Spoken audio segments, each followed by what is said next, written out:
Dans une récente interview, l'un des cardinaux les plus puissants du Vatican a déclaré quelque chose de très dangereux sur l'avenir de l'Église. Des paroles qui, si elles devenaient réalité, changeraient radicalement ce qu'est l'Église depuis 2000 ans. Tous les regards sont désormais tournés vers le pape Léon XIV. Il lui appartiendra de clarifier, d'arrêter ou de laisser passer l'affaire. Mais le temps presse. Chaque catholique doit savoir ce qui se passe. Regardez cette vidéo jusqu'à la fin. Dès les premiers pas de son pontificat, Léon XIV a mis l'accent sur deux mots clés, collégialité et synodalité. Il ne s'agit pas seulement d'une question de style, mais d'une approche qui semble vouloir orienter différemment la vie de l'Église. Marcher ensemble est l'expression la plus courante pour décrire cette approche, présentée comme une réponse aux défis de notre temps. Mais que signifie réellement la synodalité? Et d'où vient-elle? Ce terme, omniprésent aujourd'hui, manque pourtant de définition claire. On parle souvent d'écoute, d'inclusion, de dialogue, mais le doute subsiste quant à savoir si ces concepts, ainsi exprimés, sont véritablement enracinés dans la tradition catholique ou plutôt empruntés à un langage culturel extérieur. Curieusement, le concept de synodalité n'est pas né avec le Concile Vatican II. Déjà dans certains milieux préconciliaires, notamment dans le contexte du dialogue œcuménique avec les communautés protestantes, les modèles synodaux étaient envisagés comme un outil de comparaison. À cette époque, cependant, la synodalité n'a jamais été pensée comme un modèle interne à l'Église catholique, mais plutôt comme un élément d'analyse théologique vers l'extérieur, jamais comme une structure à adopter. Aujourd'hui, cependant, quelque chose semble avoir changé. Ce qui était autrefois une ouverture prudente et méthodique pourrait se transformer en réforme structurelle. Et le risque est que, derrière un langage apparemment neutre, se cachent des transformations bien plus profondes. L'un des principaux promoteurs de ce changement de rythme est le cardinal Mario Grech, figure la plus visible du synode des évêques.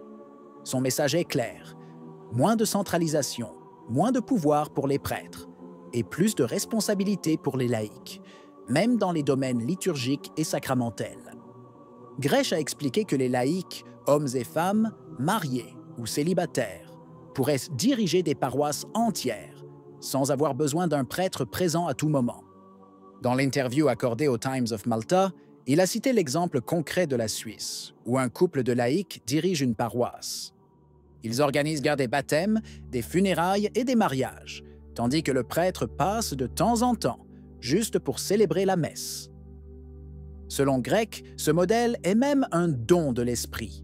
Il ne s'agit donc pas d'une situation d'urgence, mais d'une nouvelle manière d'être l'Église. Et c'est là le point qui suscite la discussion. Car si une crise des vocations est perçue non pas comme un problème, mais comme une bénédiction, alors quelque chose ne va pas. Ce qui émerge, de manière de moins en moins dissimulée, c'est une logique de dévolution du pouvoir. Retirer l'autorité aux prêtres et aux évêques et la redistribuer. Et là, nous entrons en terrain très glissant. Quand dans l'Église on commence à parler en termes de pouvoir, de rôle, d'équilibres à changer, le langage ressemble trop à celui politique, social, voire idéologique. On ne parle plus de sacerdoce, mais de fonction, non plus de succession apostolique, mais de responsabilité partagée. C'est une manière de raisonner qui emprunte des catégories extérieures à la foi et qui risque de vider de sens la structure même de l'Église. Ce n'est pas un hasard si Grech était considéré comme l'un des papabili lors du conclave qui élit Léon XIV. Il se disait lui-même soulagé de ne pas être devenu pape. Mais c'est précisément ce qui lui permet aujourd'hui de promouvoir ce programme sans l'exposition médiatique et théologique dont bénéficierait un pontife. Et de fait, il s'efforce désormais de faire passer l'idée que cette vision synodale correspond précisément à la volonté de Léon XIV. Une stratégie astucieuse qui laisse cependant de nombreuses questions ouvertes. Est-ce vraiment l'Esprit Saint qui inspire cette nouveauté? Ou y a-t-il le risque de se retrouver face à une Église de moins en moins catholique et de plus en plus modelée sur des critères humains? Car il ne s'agit pas ici seulement d'organisation, Il s'agit du cœur même de la foi. Si le sacerdoce est réduit à une option et que le laïc peut présider là où autrefois seule une personne consacrée pouvait exercer, alors oui, nous sommes face à une profonde transformation. Et le fait que tout cela soit présenté comme inévitable, voire souhaitable, devrait nous faire réfléchir. D'autant plus si personne ne semble disposé à se demander pourquoi, au juste, les vocations ont-elles disparu?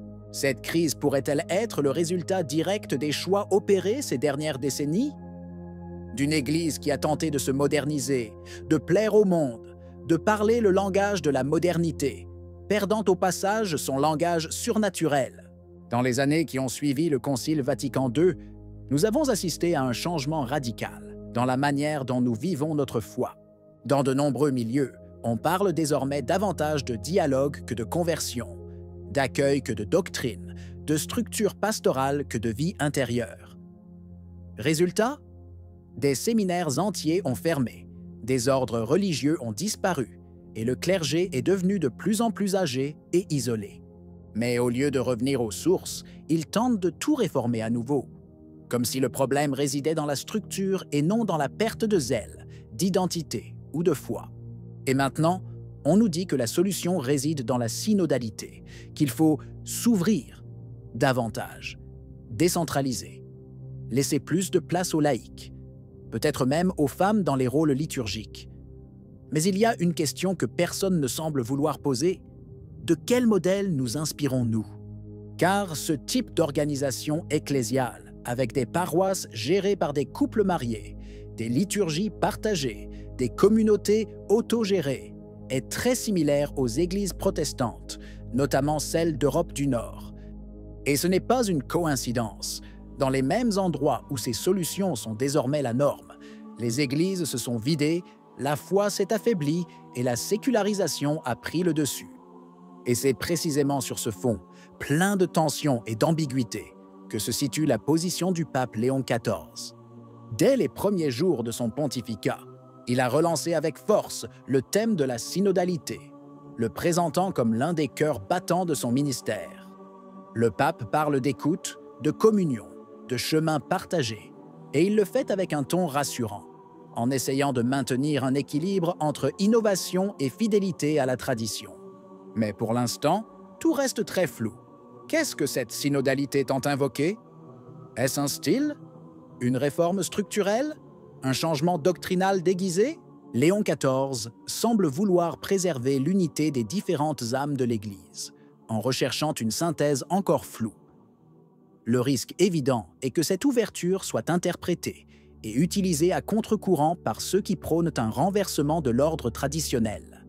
Si l'on ne définit pas clairement ce qu'est la synodalité et ce qu'elle n'est pas, la voie est ouverte à des interprétations très dangereuses. On commence par marcher ensemble et on finit par remettre en question le rôle même du sacerdoce, de la liturgie, de la doctrine. Sans limite claire, les mots peuvent être utilisés par n'importe qui pour faire avancer des objectifs qui n'ont rien à voir avec la foi reçue. Il appartient désormais à Léon XIV de décider s'il faut laisser ce processus suivre son cours ou poser définitivement les jalons qui le distinguent d'une dérive. Qu'en pensez-vous? Si vous avez aimé la vidéo, commentez « Amen ». Que Dieu vous bénisse.